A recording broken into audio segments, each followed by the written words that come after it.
So the midterms are over, and there are a few things that we can glean from the results. The first is that, well, Republicans who sided with Trump and who have been by his side for an extended period of time, they tended to get re-elected. It's been referred to as the Trump effect. The only exception to that is California, where they elected and re-elected Democrats, but none of us should be surprised. The second pattern is that Democrats who are in Republican states, they tended to get re-elected if they had voiced their support for Kavanaugh, if they had talked against the circus that took place and in favour of decency. Their decency was rewarded in those cases. The third pattern is one that conservatives have been ignoring or trying not to see. I think they really don't see it. It's like they don't want to see it, so they don't see it. And no, the topic is not abortion. It's bigger than that. Have you guessed yet? It's cannabis, or more commonly known as marijuana. And don't tune out. I know that a lot of people will want to, but this should not be such a partisan issue. If anything, it should be the conservatives that own the topic, because this should be a freedom issue, or at the very least, a states' rights issue. So hear me out, because people need to know why Democrats are being elected over and over again, even by good people. Okay? As crazy as they are, they're still being elected.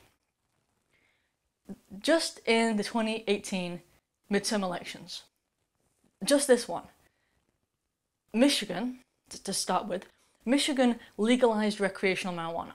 In other words, they legalized marijuana for anything that you want as long as you're an adult. Alright? In the same election, Missouri and Utah, approved medical marijuana, so if you have a doctor's prescription. In the same election, cities in Ohio and counties in Wisconsin decriminalized marijuana, meaning that their local law enforcement won't look for it and will ignore it if they see it. They won't press charges or prosecute. Okay, then there was a surprise victory of an Illinois governor, a Democrat who had said that he was wanting to legalize and tax marijuana. That was J.B. Pritzker. I guess you could say he was smart and he outed his Republican incumbent. And then there was one in Wisconsin too, also a governor who got rid of the Republican Scott Walker. He says he wants, this is the new governor Tony Evers, he says that he wants to legalize it by a public ballot, so he wants to let the people decide. And that's what the conservatives should be doing? If they're so concerned that the electorate won't like it, they should let them vote on it. Because the truth is that the majority of Americans support legalizing marijuana. And that's bipartisan. Like, it's not over in Congress, but in the people, more than half of Republicans want to legalize it. So it ought to be a no-brainer. But this issue of cannabis is the medical term, or marijuana, the more common term, it affects certain groups most. One of those groups is veterans. And that's because, unfortunately, they experience a lot of pain. And like most people, they don't want to be on opiates and so on. But also because they experience a lot of anxiety from post-traumatic stress. And these are things that pretty much everyone agrees, and everyone who knows the topic agrees that marijuana is good at helping. I mean, these are not even the controversial things. It's widely agreed upon. And so veterans want access to it. And in a lot of cases they can't, and I think that's tragic that you go over and fight for the country, right? Supposedly for the freedoms, right? You go over there and you'd get hurt, either mentally or physically, and you won't be able to help yourself when you get home, because in some ways your state or your country isn't free enough. I think that's awful. When I was volunteering on voting day for the local Republican Party. You're handing out stuff to people who are going to vote. Well, there was this one guy, and I still remember him clearly. He had this t-shirt on that was like a parody of a McDonald's t-shirt, but it said, "I'm smoking it." It was kind of stupid, but on his truck, he had a veteran symbol on it. But this guy was voting Democrat. I know because I tried to hand him some Republican material, and he points at his shirt and says, "I'm voting Democrat." His shirt shouldn't have had any association with Democrats, but it did to him, because he knows that Republicans over and over again fight against it. against him having access to what he needs to, have the best life that he can. It's just awful. And then there's another group. There's the elderly. You tend to think of the elderly as a group that's most opposed to marijuana, because they've been exposed to the most propaganda over the years and so on.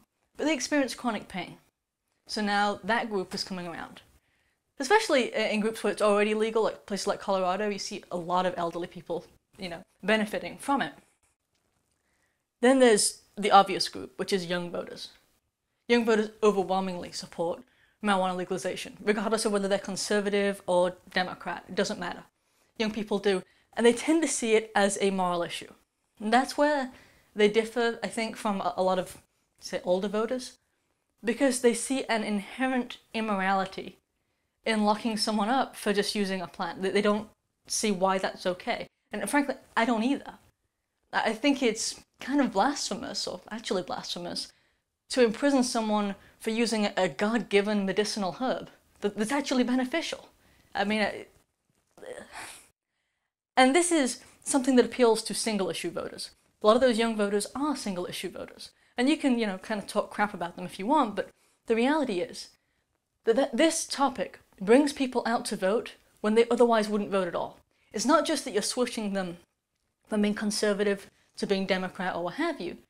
It's that they wouldn't have voted at all, and they come out to vote for this topic. Remember, I gave you the results from just the midterms in 2018, but in every election, every couple of years, you see these same patterns take place.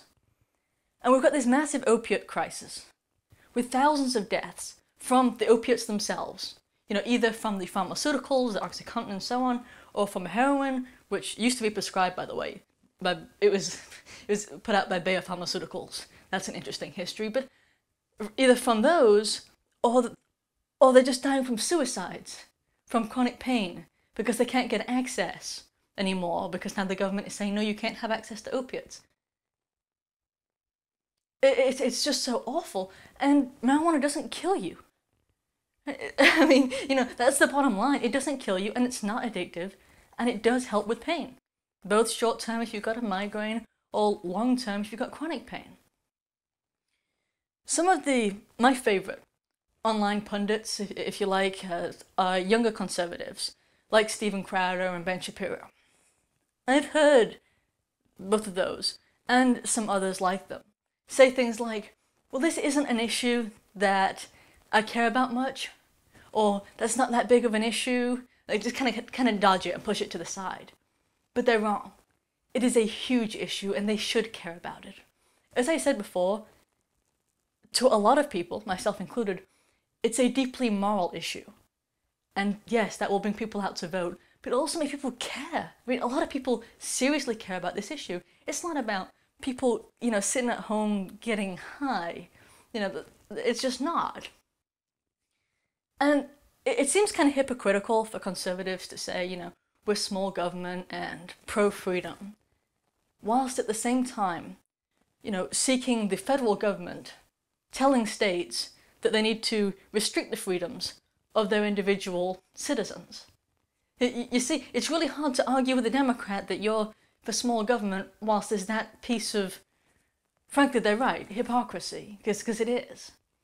There's been a long-standing legal debate, right, over victimless crimes, or whether the government should act as a nanny state, whether the government should protect us from ourselves. Take seatbelts, right? It's a victimless crime. If I don't put my seatbelt on, I'm only really going to hurt myself at the end of the day.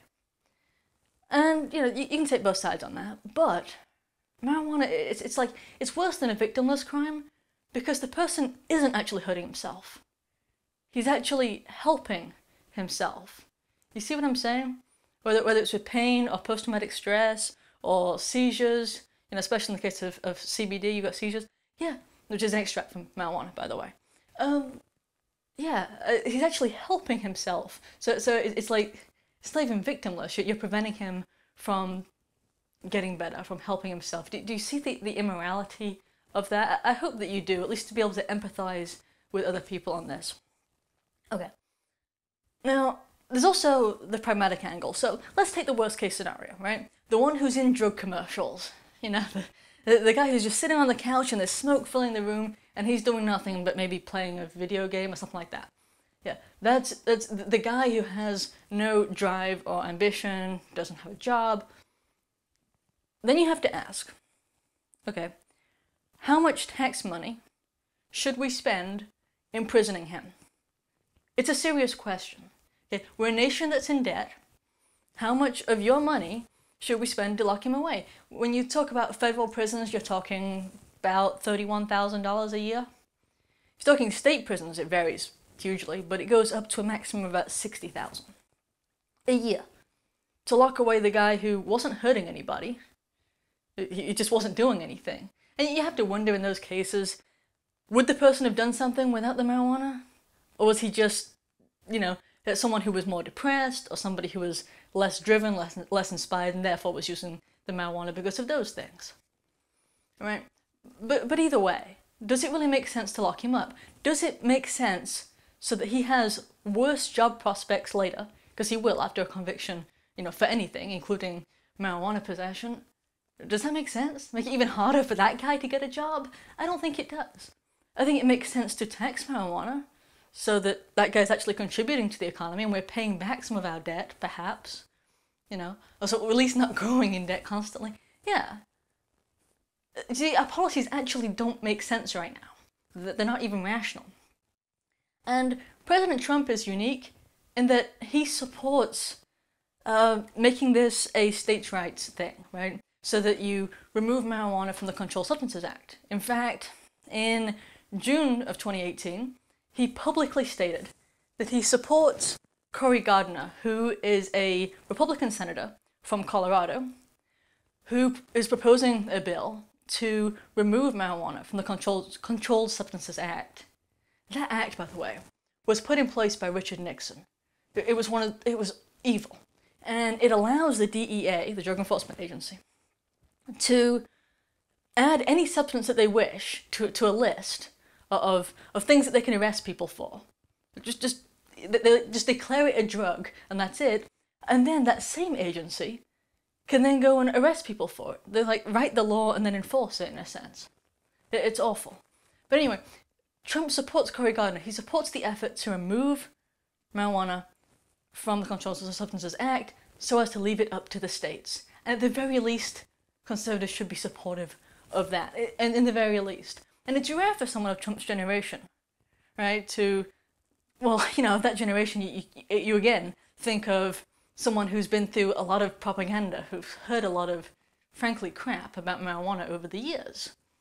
But he's actually really open-minded about the issue. And I'm delighted to say that one of the biggest impediments toward, on the whole marijuana issue, toward reforming this whole travesty, he's out of the way. His name was Jeff Sessions. He was the Attorney General up until recently, when President Trump has gotten rid of him. I don't know why it's taken him so long to get rid of Jeff Sessions, but he was awful. The only thing he seemed to do was go after states who wanted to legalize marijuana and threaten them.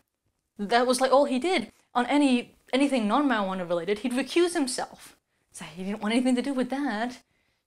It was unbelievable. I don't know why he's lasted so long. And now, of course, you've got all of these Democrats praising how wonderful he was. It's like the McCain saga all over again. You got them praising how wonderful he was, and then, conservatives just not really saying much. It's exactly the same thing as with McCain. We'll remember, what he was really like. Well, the Attorney General, the current stand-in, who's temporary for now but might be permanent, his name is Matthew Whitaker. And he is so much better. The New York Times did a hit piece on him, calling him a Trump loyalist. In fact, just about all the major news outlets, all the fake news outlets, have ran hit pieces against Matthew Whitaker, which to me is a great sign about him. Yeah, this guy actually supports states' rights. He thinks that the federal government should be worrying about what he refers to as hard drugs. In other words, drugs that really are dangerous. I completely agree. And he seems to think that states ought to make their own decisions regarding marijuana, which, great, So that is a huge improvement. It seems like we could actually work with him unlike Sessions, who made various quotes about how marijuana users are bad people. Like, these are our veterans and our elderly. These are good people who are in pain or are suffering. It's just a horrible argument. Okay, anyway, I hope that you liked this video. If you did, please like it. If you didn't like it, then you probably didn't like the subject matter. So at least give it some thought and think about some of these people who are actually affected. Because it's not the stereotypical pothead that you might have heard about in a drug commercial. It's really not. It's much bigger than that. And even when you think about recreational use, that term is kind of misleading. Because yes, it is available for recreational use, but most of the people a lot of people who are using it just don't want to go to the doctor and get a prescription for it, but instead they have a migraine, for instance, and they're using it. And it's great for that because you can use marijuana and get rid of nausea and headache at the same time, for example. You know, aspirin is available over the counter, but it's not recreational. You see what I'm saying?